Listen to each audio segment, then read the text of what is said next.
From Singapore, a white ship of the Dutch line brings us to Batavia, capital of Java. Our vessel approaches the modern docks of Tanjung Priok, one of the most up-to-date harbors in the Orient. And as we are anxious to visit the Dutch colonial metropolis, we lose no time in going ashore.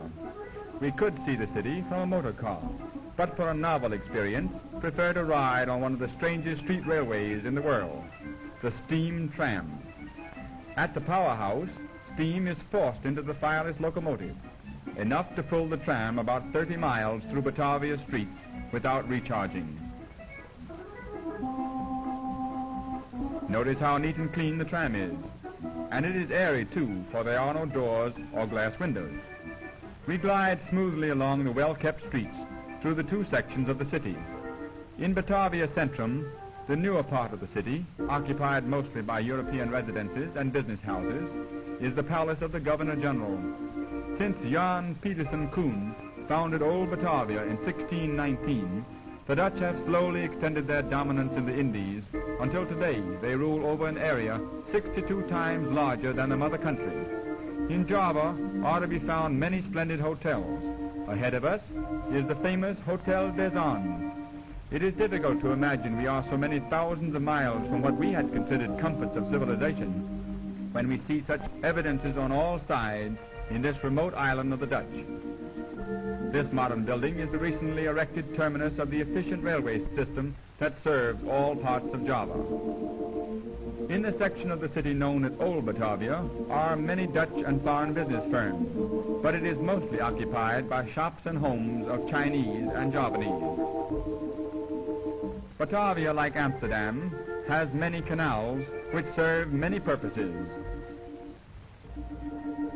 Every day is wash day here, for not only native washing, but also nearly all European laundry work is done in the canals.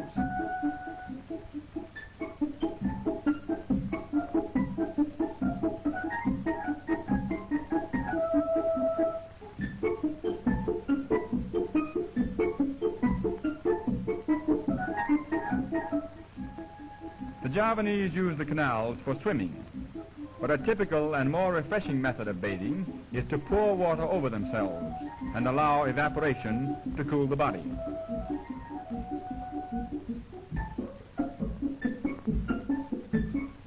Java abounds in strange and interesting sights. In Yogyakarta, we see the retinue and bodyguard of a nobleman on his way to pay an official visit to the Sultan. Yogyakarta and Surakarta are the only two remaining principalities, native states, still nominally ruled by sultans. The little army passes between the double walls of the Kraton, the palace of the Sultan. They still wear their fez-like head coverings and dress in sarongs of handmade batik.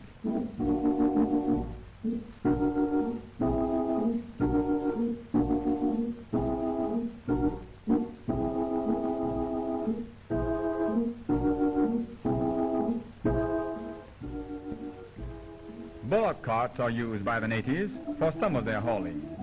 The pace of the animals is slow, but then time means very little to the Javanese.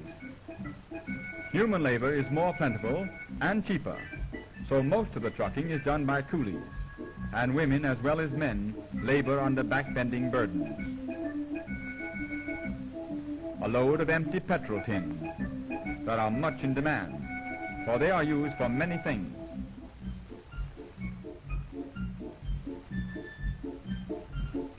Here's one used to which they are put.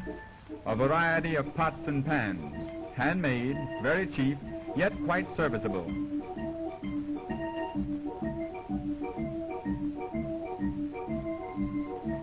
Rug beaters, doormats, feather dusters, brushes and brooms, everything to keep the home clean. And moving's a simple matter in Java too, for anything is carried by coolies.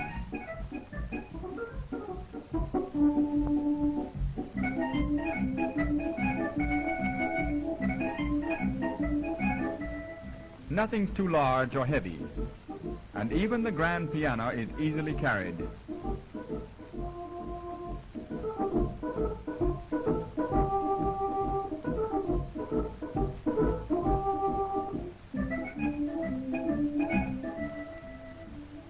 A shop for batik, the native cloth from which many Javanese garments are made.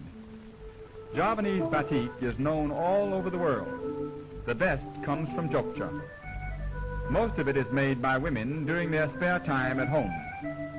If worked on continually, about 10 days would be required to decorate even a simple sarong, while elaborate patterns would take many months to complete.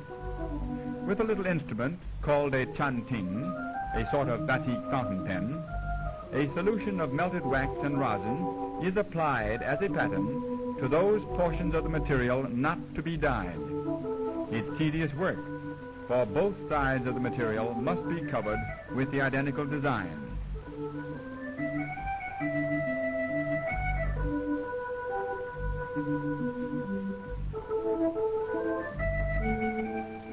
When more than one color is wanted, some of the wax is removed after the first dyeing, another pattern applied, and the cloth re-dyed. When the colors have set, the material is dipped in warm water to remove the wax, and the batik is finished. In father's spare time, he takes care of the baby. Heavy tropical showers come suddenly during the rainy season. As the downpour usually does not last long, the Javanese pay little attention to it and keep right on with their work. After the shower is over, the fertile ground soon absorbs all traces of the rain.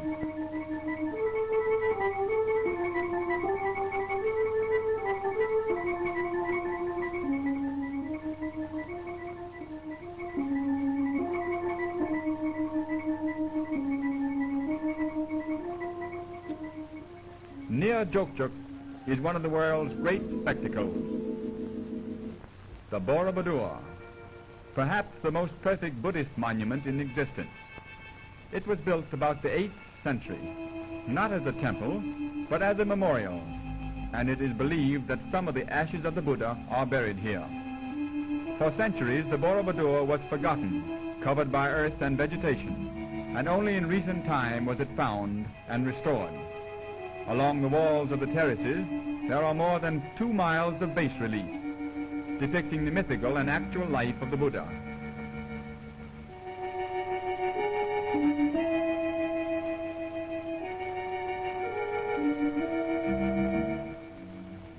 There are 505 statues of the Buddha. Many still remain within these bell-shaped stone cupolas. Native tourists come every day to visit the Borobudur, and pilgrims come to pray and burn incense before some of the many images. Buddhism and Hinduism have given way to Mohammedanism in Java, and little remains of the earlier religions but monuments of the past. A great monument of the Hindu religion is the Prambanan, a group of ancient temples now in ruins. We make our way to Surabaya, the chief commercial city of the Dutch East Indies. We find it a modern and very busy metropolis. Native officers efficiently direct the traffic, which is the heaviest of any city in Java. The main Surabaya office of the electric services, owned and operated by the government. The recently erected municipal building, housing the many public offices of this thriving and prosperous city. The tower, when built, was the tallest structure in Netherlands, India. A visit to Java would not be complete without partaking of a rice topple, the famous meal of the East Indies. 18 waiters served 90 different dishes at this repast. However, at some rice tables, there are as many as 300 varieties of edibles served. As the name suggests, the first course of this elaborate meal is rice, and plenty of it. To it are added many kinds of meats, fish, fowl, eggs, spices, sauces, condiments, and nuts, until finally the plate is filled with an astounding mixture of food, so tempting that one frequently overeats, and therefore it's not hard to understand why it is so easy to lose one's figure in Java.